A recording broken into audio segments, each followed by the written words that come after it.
She wheeled out of the doctor's office with the paper on her lap. Tears clouded the words on the page. A 53-year-old woman now, it was certain vindication that she was looking at the words. Ehlers-Danlos Syndrome. Finally, a diagnosis. Ehlers-Danlos Syndrome isn't a fun malady or a coveted disease, and there are no treatments or cures. But it was an answer. For most of her life, she had experienced pain that other people said couldn't exist. They would qualify their comments, saying they weren't calling her a liar. But she remembers looking up in the dictionary the word hypochondriac when she overheard it being used concerning her medical issues. Several times during her adult life, when abdominal or pelvic pain got too bad, she took to bed for months or years at a time.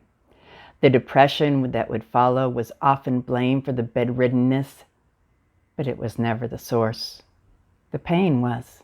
Pain in her joints, including her ribs, that seemed to be taken out of place with a simple wrong movement in bed, impeding her ability to breathe for weeks. Pain in her abdomen, feeling like her vital organs were going to fall right out of her body. Then they did. Days after her third child was born, when Maggie was a mere 23 years old, some could say a baby herself, she gave birth to her uterus in a hospital bathroom. It was 6 more months before the surgery to repair it was complete. She was left barren. Digestive issues from low motility and IBS in her 20s grew to a mysterious malady called biliary dyskinesia, with tremendous abdominal pain leading to numerous hospitalizations and more surgeries, a horrendous stomach ache that never went away.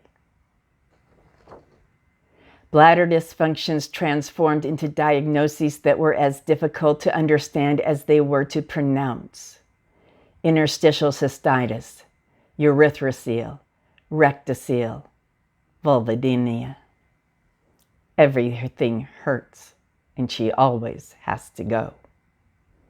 Unable to work through the pain, she retired on disability. Allergies worsening, living in a car, she was plagued by pan-sinusitis. Self-care came up empty. In an attempt to cure, she was prescribed Levaquin and prednisone. Within hours, she journals as she sits in a tub, her first in 4,000 miles of living in a van. I can't move. Everything hurts. 2 more prescriptions for the same drug are swallowed before the 4th doctor realizes that she had been complaining of pain since the first pills. The tendons on the bottom of her feet burn like fire with every step from the moment they hit the floor in the morning. She cries in her doctor's office. The nurse practitioner laughs. For months, her health continues to deteriorate. Unable to tolerate the pain of standing, she stops standing. Neuropathy follows pain in every tendon in her body. Some parts lose feeling, other parts of her skin become hypersensitive. Her puppy's tongue becomes like a knife on her arms. She cries. Trips to the bathroom become dangerous. The bottoms of her feet feeling like a mix of broken Lego pieces on fire and emptiness. She falls.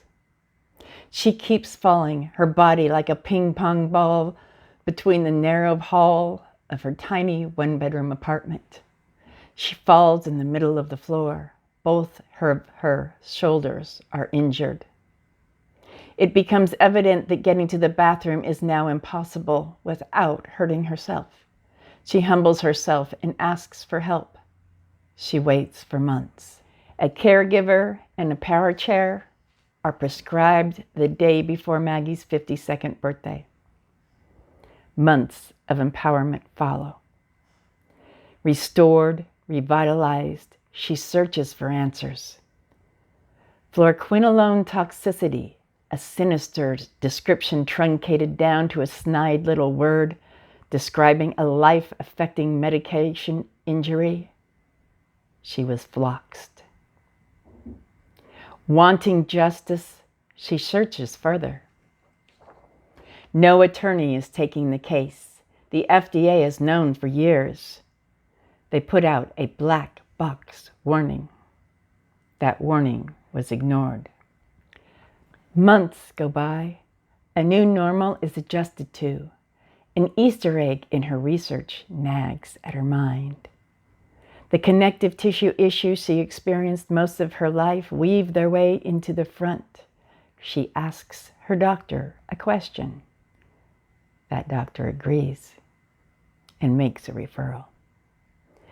The referred doctor requests and tests. The diagnosis is conveyed. Finally, after 53 years and 2 months, she holds in her hand a congenital disorder diagnosis. It is a diagnosis as old as she is, yet not attributed to her until now. She is a zebra. She always has been. Alone. She cries. In vindication. In validation. She isn't a hypochondriac. She's a zebra.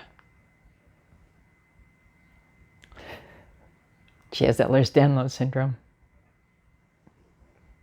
Welcome to Ehlers-Danlos Awareness Month.